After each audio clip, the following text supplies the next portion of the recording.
সম্মানীয় ভাই বাবাজিরা আমার, যে কথা বলছিলাম, জান্নাতীরা জান্নাতে চলে যাবেন, জাহান্নামীরা শেষ একটা সুযোগ খুঁজবে, কিন্তু সেখানেও শয়তানের কাছ থেকে কোনো উপকার পাবে না। ওরা একেবারে মুখটা কালো করে জাহান্নামের মধ্যে ঢুকে যাবে। জাহান্নামের মধ্যে ঢুকে যাওয়ার পর ওই শয়তান জাহান্নামের মধ্যে ঢুকবে। জাহান্নামীরা জান্নাতীদেরকে দেখতে পাবে, জান্নাতীরা জাহান্নামীদেরকে দেখতে পাবে। জান্নাতীরা জাহান্নামীদেরকে যখন দেখতে পাবে, দেখে দেখে বলবে, ওই দেখছি আমার সেই চাচা, যার সঙ্গে আমি একই মাঠে চাষ করেছিলাম, আমি জান্নাতে আসলাম, চাচা কেন জাহান্নামায় গেল? ওই দেখছি আমার সেই বন্ধু, যে বন্ধুর সঙ্গে একই সঙ্গে ওঠা বসা করেছি, খেলাধুলা করেছি, আমি জান্নাতে গেলাম, আমার বন্ধু কেন জাহান্নামায় গেল? এমনি করে একে অপরের প্রত্যেকে চিনতে পারবেন।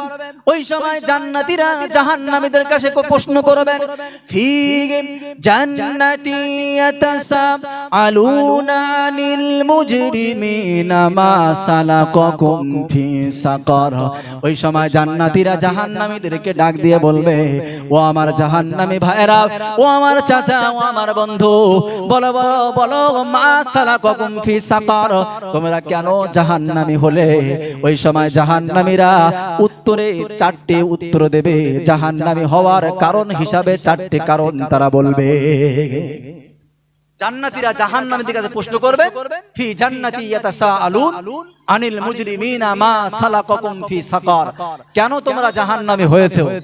জাহান্নামীরা 4টে কারণ বলবে, যে আমরা কেন জাহান্নামী হয়েছি তার 4টে কারণ বলবে। স্বয়ং যারা জাহান্নামায় গিয়েছে তারাই বলবে। তাহলে এই 4টে গুণ যাদের মধ্যে থাকবে তারাও কিন্তু জাহান্নামী হবে। কথা বুঝলেন না? একটা কি বলবে? সর্বপ্রথম 1 নম্বর কারণ হিসাবে বলবে, লাম নাকু মিনাল মুসাল্লিন, আমরা মুসল্লি ছিলাম না। জাহান্নামীরা যখন জাহান্নামীদের কাছে প্রশ্ন করা হবে, তোমরা কেন জাহান্নামী হলে, তো ওই জাহান্নামীরা বলবে, লাম নাকু মিনাল মুসাল্লিন, আমরা মুসল্লি ছিলাম না। মুসল্লি কাদের বলে বাপ? যারা নামাজ পড়ে, সপ্তাহে একটা দিন জুম্মার নামাজ, তাই তো নাকি? শুধু জুমার নামাজ পড়লে নামাজি হওয়া যায়? মুসল্লি হওয়া যায় না। লাম নাকু মিনাল মুসাল্লিন, আমরা মুসল্লি ছিলাম না। আজকে আমরা সপ্তাহে একটা দিন, অনেক মানুষ রয়েছে শুধু একটা দিন জুমার নামাজ পড়ি, আবার অনেকে আছে জুমার নামাজটাও পড়ি না। তাহলে মুসল্লি হওয়ার জন্য শর্ত হচ্ছে 5 ওয়াক্ত নামাজি হওয়া। একজন ব্যবসায়ীকে তখন ব্যবসায়ী বলা যায় যখন সে ব্যবসা নিয়ে ভাবে। একজন মাওলানা সাহেবকে তখন মাওলানা বলা যায় যে পরিপূর্ণ টাইটেল, পরিপূর্ণ পাগড়ি প্রাপ্ত একটা বুখারী শরীফ শেষ করার পরেই তখন কিন্তু তাকে মাওলানা বলা হয়। শুধু আলাম তারা থেকে নাস পর্যন্ত 10টা সূরা মুখস্থ করলে কিন্তু তাকে হাফেজ বলা হয় না। বলা হয় হাফেজ কাকে বলা হয়? একেবারে আলহামদু সূরা আলিফ লাম মিম থেকে শুরু করে সূরা নাস পর্যন্ত যার একেবারে মুখস্থ থাকবে, সেই ব্যক্তি হচ্ছে হাফেজ। না হলে গোটা পৃথিবীতে আলাম তারা থেকে নিয়ে সূরা নাস পর্যন্ত অনেকের মুখস্থ আছে, সকলে তারই তো হাফেজ হয়ে যাবে নাকি? এমনটা না। নামাজি হতে গেলে, মুসল্লি হতে গেলে সর্বপ্রথম শর্ত হলো কি? 5 ওয়াক্ত নামাজি হওয়া। জাহান্নামীরা বলছে, লাম নাকু মিনাল মুসাল্লিন, আমরা মুসল্লি ছিলাম না। আম্মা জান আয়েশা সিদ্দিকা রাদিয়াল্লাহু তাআলা আনহা আল্লাহর নবীকে এক তারিখ জিজ্ঞাসা করছেন, ইয়া রাসূলুল্লাহ, ইয়া হাবিবাল্লাহ, আপনি বলুন কিয়ামতের ময়দানে নবী আদম আলাইহিস সালাতু ওয়াস সালাম থেকে নিয়ে আপনার উম্মত পর্যন্ত অনেক উম্মতি থাকবে, পোকার মতো গিজগিজ করবে। ইয়া রাসূলুল্লাহ, ইয়া হাবিবাল্লাহ, আপনি আপনার উম্মতদেরকে কেমন ভাবে চিনবেন? ওই সময় আল্লাহর নবী সাল্লাল্লাহু আলাইহি ওয়াসাল্লাম বললেন, হে আমার স্ত্রী আয়েশা শুনে নাও।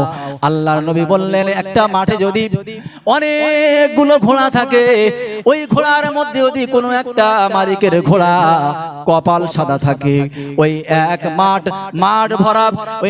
ভরা ঘোড়ার মধ্যে যে মালিকের ঘোড়াগুলোর কপাল সাদা, ওই মালিকটার ঘোড়া চিনতে কি কোনো রকম কোনো অসুবিধা হবে নাকি? হযরতে আম্মা আয়েশা সিদ্দিকা রাদিয়াল্লাহু তাআলা আনহা বললেন, না ইয়া রাসূলুল্লাহ, কোনো রকম কোনো অসুবিধা হবে না। আল্লাহ নবী বললেন, হে আমার স্ত্রী আয়েশা সিদ্দিকা, শুনে নাও, জেনে নাও, কিয়ামতের ময়দানে আমার যারা উম্মাত, আমার উম্মাতদেরকে আমি চিনতে পারবো ওযুর অঙ্গগুলো দেখে। ওযুর অঙ্গ প্রত্যঙ্গগুলো আল্লাহ পাক রব্বুল আলামিন নূর দিয়ে ভরে দেবেন, আর সেই নূর চমকানো দেখে আমি রাসূলুল্লাহ আমার উম্মাতদেরকে চিনতে পারবো।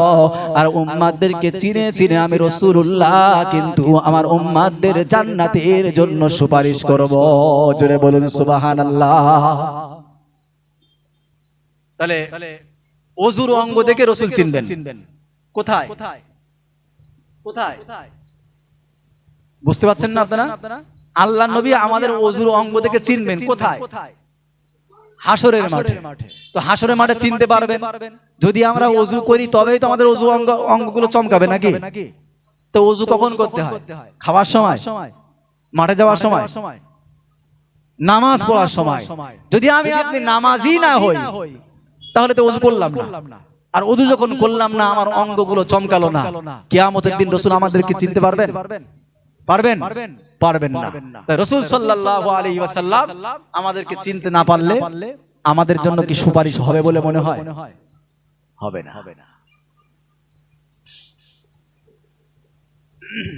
দেখেন এই নামাজের কতটা গুরুত্ব আমরা জানি। প্রত্যেকটা মানুষ যখন মারা যায়, মরণের সময় দেখবেন কিছু মানুষ রয়েছে, তারা গুরুত্বপূর্ণ কিছু কথা কি বলে মানুষের সঙ্গে বলে যায় না, যে একটু পরে যখন আমার মানে মরণ হবে তখন কিন্তু গুরুত্বপূর্ণ কিছু কথা তারা বলে যায়। তার জীবনের যে সমস্ত গুরুত্বপূর্ণ বিষয় রয়েছে তার সন্তানদের সঙ্গে বলে যায়। বোঝা গেল, মরণের সময়, মরণের আগ মুহূর্তে যে কথাগুলো মানুষের মুখ থেকে বার হয়, ওটা যেমন তেমন কথা না, ওটা একটা গুরুত্বপূর্ণ কথা। আল্লাহর নবী সাল্লাল্লাহু আলাইহি ওয়াসাল্লাম তিনি যখন ইন্তেকাল করছেন, হযরত উম্মে সালমা রাদিয়াল্লাহু তাআলা আনহা উনি বলছেন, রাসূল যখন ইন্তেকাল করছেন তার আগে রাসূল বিড় করে বারে বারে দুটো শব্দ বলছেন, আসসালা আসসালা, ইত্তাকুল্লাহা ফীমা মালাকাত আইমানুকুম। রাসূল বলছেন, হে আমার উম্মতেরা, নামাজ নামাজ নামাজ কায়েম করো, নামাজ কায়েম করো। কতটা গুরুত্বপূর্ণ একটা বিষয় হলে এই নামাজ কায়েম করার কথা রাসূল বলে। সম্মানীয় ভাই বাবাজিরা আমার, আমরা জানি এই পৃথিবীতে যত রকমের বিধিবিধান আল্লাহ পাক আমাদেরকে দিয়েছেন, সমস্ত বিধিবিধান কিন্তু আল্লাহ পাক রব্বুল আলামিন হযরত জিবরাইল মারফাত, ওহী মারফাত আল্লাহ পাক আল্লাহর নবীর কাছে পাঠিয়েছিলেন, ঠিক কিনা বলেন? কিন্তু হযরত জিবরাইলকে না পাঠিয়ে আমার আপনার নবী আখিরুজ জামানার নবী মুহাম্মদুর রাসূলুল্লাহকে মেরাজে ডাকা হলো। আরশে আজিমে ডাকার পরে এই নামাজের বিধানটা আল্লাহ পাক রব্বুল আলামিন স্বয়ং আল্লাহর নবীর কাছেই কিন্তু উপঢৌকন হিসাবে দিয়েছিলেন। গোটা পৃথিবীর মধ্যে যত রকমের আইন রয়েছে, আল্লাহর আইন, যত রকমের বিধি বিধানগুলো আল্লাহর রয়েছে, সবগুলো জিবরাইল নিয়ে এসেছিলেন। আর একমাত্র নামাজ, যার বিধানটা আল্লাহ পাক স্বয়ং নিজ কুদরতি হাতে আমার আপনার নবী মুহাম্মদুর রাসূলুল্লাহর হাতে দিয়েছিলেন। জোরে বলুন সুবহানাল্লাহ। কতটা গুরুত্বপূর্ণ হলে আল্লাহ পাক রব্বুল আলামিন স্বয়ং আমার নবীকে ডেকে নামাজটাকে দিয়ে দিলেন। এই নামাজ এত বড় গুরুত্বপূর্ণ। আম্মা জান আয়েশা সিদ্দিকা রাদিয়াল্লাহু তাআলা আনহা বলছেন যে সমস্ত পুরুষদের মতো, অন্যান্য পুরুষদের মতো রাসূলুল্লাহ আমাদের সঙ্গেও আনন্দ ফুর্তি করতেন। রাসূলুল্লাহ অন্যান্য পুরুষদের মতো আমাদের সঙ্গেও আচার ব্যবহার করতেন।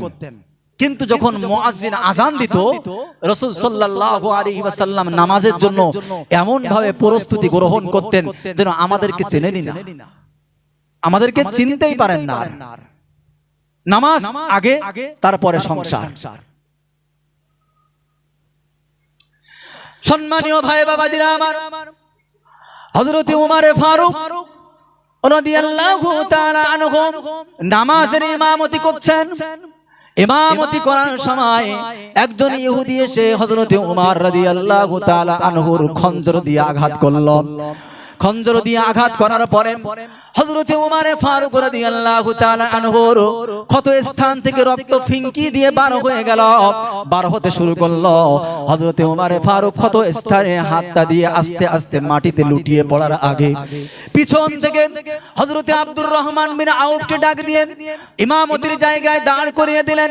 হযরত উমর ফারুক রাদিয়াল্লাহু তাআলা আনহু গোটা পৃথিবীর মুসলিম উম্মার জন্য একটা বার্তা দিলেন, দেখো আমি উমর যদি আমার হায়াত থাকে শত চেষ্টা করার পরেও আমি বেঁচে যাব, আর যদি আমি উমর আমার হায়াত না থাকে শত চেষ্টা করার পরেও তোমরা আমাকে বাঁচাতে পারবে না।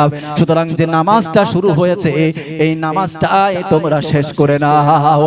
হযরত উমর রাদিয়াল্লাহু তাআলা আনহু ইমামতির জায়গা থেকে ছেড়ে গিয়ে ইমামতির জায়গা থেকে মাটিতে লুটিয়ে পড়লেন, আর রক্ত ফিঙ্কি দিয়ে বার হতে শুরু করলো। আব্দুর রহমান বিন আউফকে ইমামতির জায়গায় দাঁড় করিয়ে দেওয়া হলো। নামাজ শেষ হয়ে গেল। নামাজ শেষ হয়ে যাওয়ার পরে হযরত উমরকে হাতে হাতে করে হাতাহাতি করে নিজের কামরায় নিয়ে যাওয়া হলো। কিছুক্ষণ পরে যখন হুঁশ আসলো, একজন সাহাবা ডাক দিয়ে বললেন, আমিরুল মুমিনিন হযরত উমর ফারুক রাদিয়াল্লাহু তাআলা আনহু, আপনি যে নামাজটা পড়াচ্ছিলেন নামাজ কিন্তু আপনার অসমাপ্ত রয়ে গেছে, সুতরাং আপনি নামাজটা আদায় করে নেন। সেই সময় কিন্তু সবেমাত্র হুঁশ এসেছে, আর সাথে সাথে তখনও কিন্তু রক্ত গড়িয়ে যাচ্ছে। হযরত উমর ফারুক রাদিয়াল্লাহু তাআলা আনহু তিনি আহত অবস্থায় রয়েছেন, সবে হুঁশ এসেছে। ইমামতি করছিলেন, ইমামতির জায়গায় আব্দুর রহমান বিন আউফকে দাঁড় করিয়ে দিলেন এই জন্য যে আমি যদি আমার হায়াত থাকে আমি বেঁচে যাব, যদি না থাকে শত চেষ্টা করার পরেও তোমরা আমাকে বাঁচাতে পারবে না। তবে যে নামাজ শুরু হয়েছে এই নামাজটা যেন পরিপূর্ণতায় পৌঁছে যায়। আব্দুর রহমান বিন আউফ নামাজ শেষ করলেন, হাতাহাতি করে উমর ফারুক রাদিয়াল্লাহু তাআলা আনহুকে কামরায় নিয়ে যাওয়ার পরে হুঁশ আসলে বলছেন যে আমিরুল মুমিনিন নামাজ কিন্তু আপনার অসমাপ্ত রয়েছে, আপনি নামাজটা আদায় করে নেন। উনি তখন বললেন, নাম লা হাজ্জা ফিল ইসলাম লা সালাতা লাহু। হযরত উমর ফারুক রাদিয়াল্লাহু তাআলা আনহু বলছেন, অবশ্যই নামাজ কেন আদায় করব না, যার নামাজ নেই ইসলামের মধ্যে তার কোনো অংশ নেই। জোরে বলুন সুবহানাল্লাহ। আজকে আমরা তো অনেকে রয়েছি নামাজই পড়ি না, আবার ইসলামের দাবিদার। উমর ফারুক বলছেন, নাম অবশ্যই নামাজ পড়বো, তার কারণ লা হাজ্জা ফিল ইসলাম, যে ব্যক্তি নামাজ পড়ে না তার ইসলামের মধ্যে কোন রকম কোনো অংশই নেই।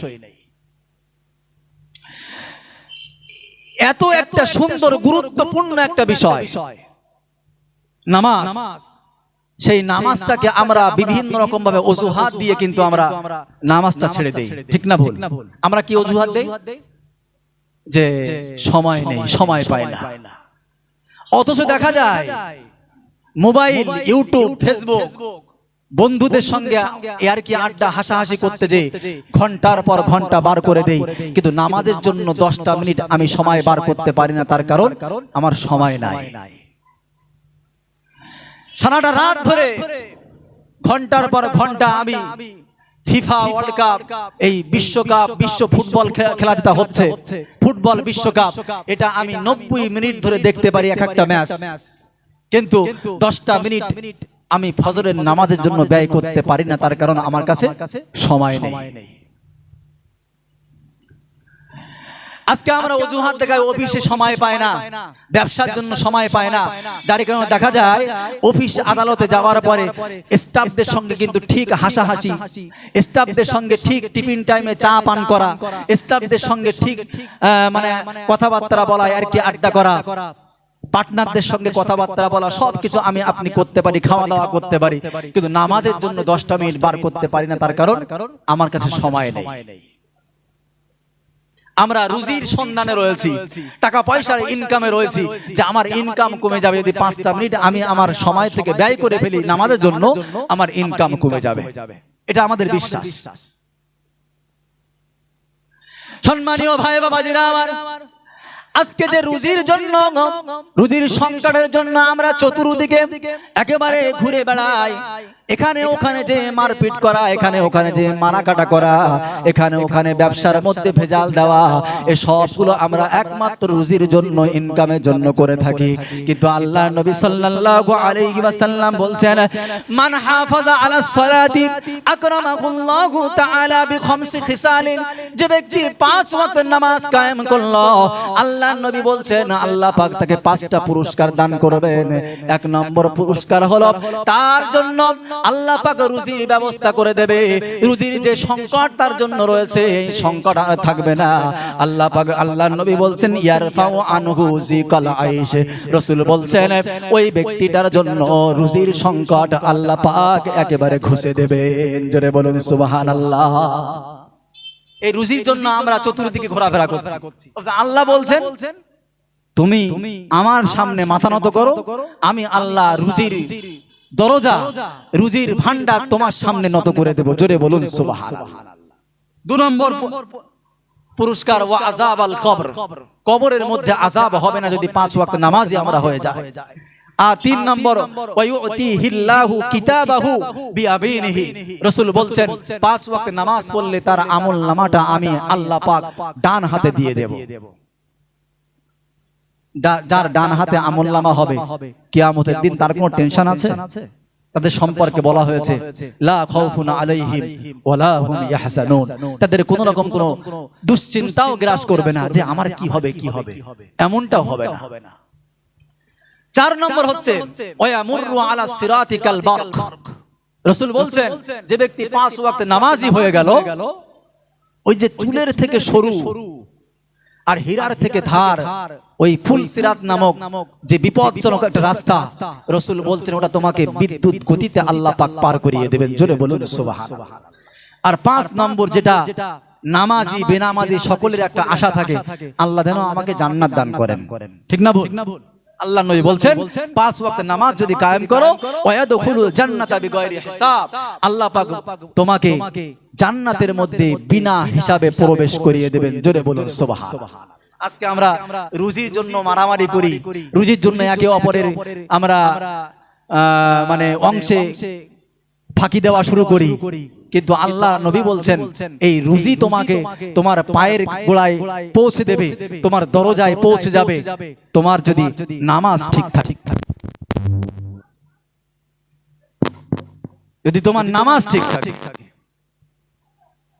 দেখেন মরণ মরণ কারোর হবে না কেউ বলতে পারবে? এটা গ্যারান্টি না। প্রত্যেকটা মানুষকেই মরতে হবে। ঠিক রুজিও তেমন, যার নসিবে রুজি আছে ওর কাছে ওই রুজি অবশ্যই অবশ্যই পৌঁছাবে। আচ্ছা, আজকে রোজা ছিলেন কে কে? আশুরার রোজা ছিলেন তো? ইফতার করেছিলেন নিশ্চয়ই, ফল পাকড় ছিল। তো যে আপেলটা আমি আপনি খেয়েছি বা যে লেবুটা আমি আপনি খেয়েছি, ওই লেবুটা যে বাগানে ফলেছে, বাগানের মালিক কয়েকবার লেবু হাত দিয়েছে নাকি? একটু হ্যাঁ না বলেন। হাত দিয়েছে। যারা বাগানের কর্মচারী ছিল তারা দেখভাল করার সময় বা পাড়ার সময় হাত দিয়েছে। প্যাকিং হয়েছে, প্যাকেটিং করার পরে বিভিন্ন বাজারে উঠেছে, পাইকারি মার্কেটে উঠেছে, পাইকারি মার্কেট থেকে গ্রামের বাজারে নিয়ে আসা হয়েছে।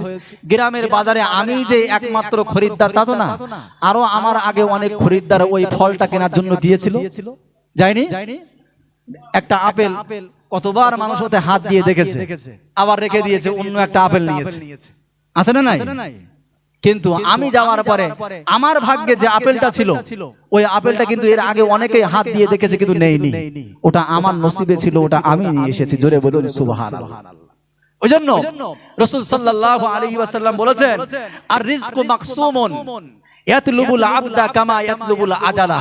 রাসূল বলছেন মানুষ মরণ যেমন মানুষকে খুঁজে বেড়ায়, তার যেমন মরণ তার কাছে পৌঁছে যায়, রুজি যদি তোমার নসিবে থেকে থাকে অবশ্যই রুজি তোমার কাছে পৌঁছে যাবে। জোরে বলুন সুবহানাল্লাহ।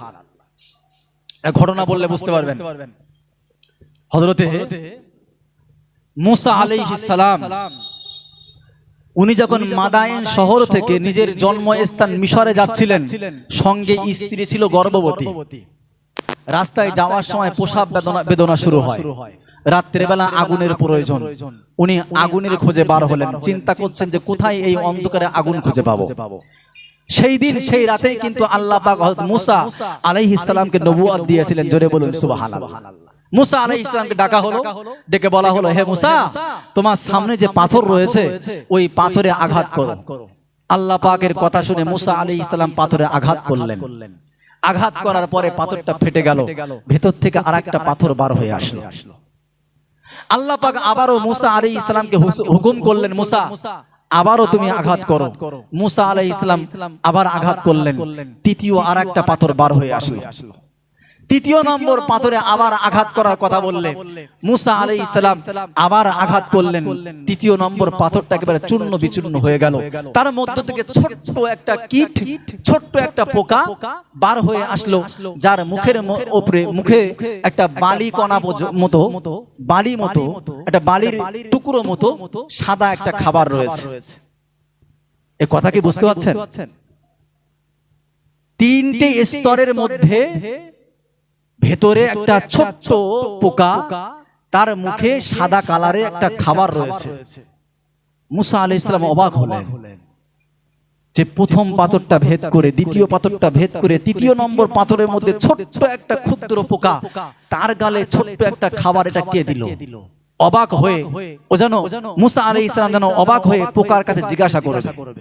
আল্লাহ পাক পোকা এবং মুসা আলাইহিস সালামের একে অপরের কথা বলার যোগ্যতা দিয়ে দিলেন, একে অপরের ভাষা বুঝবার যোগ্যতা দিয়ে দিলেন। হযরতে মুসা আলাইহিস সালাম উনি তখন জিজ্ঞাসা করলেন, ওই পোকার কাছে জিজ্ঞাসা করলেন যে তুমি এই তিনটে স্তরের পাথরের মধ্যে তুমি কেমন ভাবে তোমার গালে এই খাদ্যটা পৌঁছে গেল, একটু বলো। ওই সময় ওই পোকা একটা কথা বলেছিলাম, সুবহানা মাইয়ারানি ওয়া ইয়াসমাউ কালামি ওয়া ইয়ারযুকুনি ওয়া ইয়ারিফু মাকানি ওয়া ইয়াযকুরুনি ওয়া লা ইয়ানসানি। তাফসীরে কাবীরের মধ্যে এই ঘটনা এসেছে। বাপ, ওই ছোট্ট পোকা তখন ডাক দিয়ে বলেছিলাম, ওই পবিত্রময় মহান আল্লাহর প্রশংসা জ্ঞাপন করছি যে আল্লাহ পাক আমাকে এই ছোট্ট হওয়ার পরেও আল্লাহ পাক আমাকে দেখে, আমার কথাবার্তা আমার আল্লাহ পাক শুনে, ওয়া রাযুকুনি আমার আল্লাহ আমাকে খেতে দেয়, ওয়া ইয়ারিফু মাকানি আমি এই ছোট্ট হওয়া সত্ত্বেও আল্লাহ পাক এত বড় পৃথিবীর মধ্যে আল্লাহ পাক আমার এই ক্ষুদ্র জায়গাটার লোকেশনটাও আমার আল্লাহর জানা রয়েছে। জোরে বলুন সুবহানাল্লাহ। তাই বলছি, যার রুজি আল্লাহ পাক নসিবে রেখেছেন, রুজি অবশ্যই পৌঁছে যাবে। নামাজটা আমার আপনার কায়েম করতে হবে। আমি শেষ করব, বেশি সময় বলবো না, আর 2-5 মিনিটের মধ্যে দোয়া শুরু করবো ইনশাআল্লাহ। দেখেন, একজন বুড়িমা জাইতুনের তেল কিনেছেন। আরব দুনিয়ায় জাইতুনের তেল বিখ্যাত, খায়, মাখে, রান্না করে। তো জাইতুনের তেল কেনার পরে যখন দোকান থেকে বাড়ি নিয়ে যাচ্ছেন, তো জাইতুনের তেলটা পড়ে গেছে। রাস্তায় যখন পড়ে গেছে, তো জাইতুনের তেল তরল পদার্থ, তো শুকনো মাটি যদি তরল পদার্থ কিছু পড়ে, মাটির গুণ কি সঙ্গে সঙ্গে চুষে নেবে তো নাকি? তো তেল যখন পড়েছে, মাটি চুষে নিয়েছে। বুড়িমা কাঁদতে কাঁদতে হযরতে উমর রাদিয়াল্লাহু তাআলা আনহু দরবারে যে হাজির, বলছে, আমিরুল মুমিনিন, আপনার খেলাফতিত্বের জমানায় মাটির এত বড় সাহস যে আমি বুড়িমা না খেয়ে না দিয়ে কিছু টাকা পয়সা একত্রিত করে একটু জাইতুনের তেল কিনেছি, আর সেই তেলটা মাটিতে যেই পড়েছে মাটি গিলে নিল, আমার তেল দেওয়া লাগবে। হযরত উমর রাদিয়াল্লাহু তাআলা আনহু বলছেন, বাইতুল ফান্ড থেকে কিছু টাকা দিচ্ছি, আপনি দোকান থেকে যে আবার তেল কিনে বাড়ি চলে যান। বুড়িমা বলছেন যে না আমিরুল মুমিনিন, তা হবে না। এই যে তেলটা পড়েছে ওই তেল আমাকে দেওয়া লাগবে, না হলে কিয়ামতের ময়দানে আমি আপনার কাছ থেকে জবাব নিয়ে ছাড়বো। আচ্ছা, এটা কি দেওয়া সম্ভব? হ্যাঁ না বলেন? সম্ভব না। হযরতে ওমর রাদিয়াল্লাহু তাআলা আনহু তখন চামড়ার টুকরায় কি যেন একটা লিখলেন। লেখার পরে বুড়িমাকে বললেন, বুড়িমা, যে জায়গায় তেলটা পড়েছে ওই জায়গায় এই চামড়ার টুকরাটা রেখে দেন। বুড়িমা হযরত ওমর রাদিয়াল্লাহু তাআলা আনহুর কথা অনুযায়ী চামড়ার টুকরাটা নিয়ে ওই যে জায়গায় তেল পড়েছে ওই জায়গায় ওই চামড়ার টুকরা রাখলেন। চামড়ার টুকরাটা রাখার সাথে সাথেই যে তেল মাটি গিলে নিয়েছিল, চুষে নিয়েছিল, সেই তেল আবার মাটি উগরে দিয়েছে। জোরে বলুন সুবহানাল্লাহ। বুড়িমা হাত কাটিয়ে কাটিয়ে তেলগুলো আবার তুলে নিলেন পাত্রে। লক্ষণীয় বিষয় হচ্ছে চামড়ার টুকরায় হযরতে উমর কি লিখেছিলেন? হযরতে উমর রাদিয়াল্লাহু তাআলা আনহু লিখেছিলেন, দাফিনতু আলাইকা গায়রা মুসাল্লিন, হে পৃথিবীর মাটি, আজকে যদি তুমি এই গরিব বুড়িমার তেল ফেরত না দাও, আমি উমর ওয়াদা করলাম যে তোমার বুকে একটা বেনামাজির কবর দিয়ে দেব। মাটি দেখলো যে উমর ওয়াদা করেছে, মানে আমার বুকে বেনামাজির মাটি দেবে, আর বেনামাজির মাটি আমার কবরে আমার বুকে হওয়া মানে যেদিন বেনামাজি আমার বুকে আসবে সেই দিন থেকে বাটন শুরু হবে আর কিয়ামত পর্যন্ত চলবে। আমি মাটি সহ্য করতে পারবো না। তাই ওই গিলে নেওয়া তেল মাটি আবার উগরে দিয়েছিল। জোরে বলুন সুবহানাল্লাহ। তাই বলবো বেনামাজি হয়ে মরবেন না। যারা এখানে আমরা আছি সকলে নিয়ত করি ইনশাআল্লাহ আমরা 5 ওয়াক্ত নামাজি হয়ে মরবো। সকলে বলি ইনশাআল্লাহ। আল্লাহ পাক আমাদের সকলকে কবুল করুন। সকলে বলি আল্লাহুম্মা আমিন। দরুদ শরীফ পড়ে আল্লাহুম্মা সাল্লি আলা।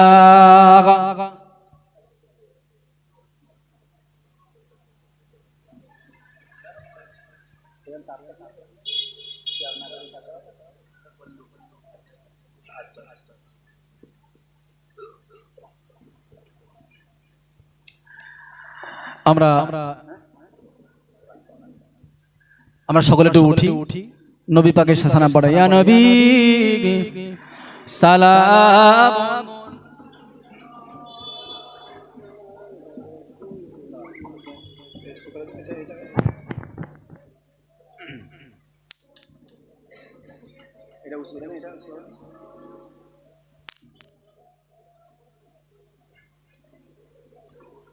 যে সমস্ত ভাই বাবাজিরা এখন এদিক ওদিকে আছেন, আসুন, চলে আসুন, দোয়া হবে, দোয়ায় সকলে শরীক হয়ে যান।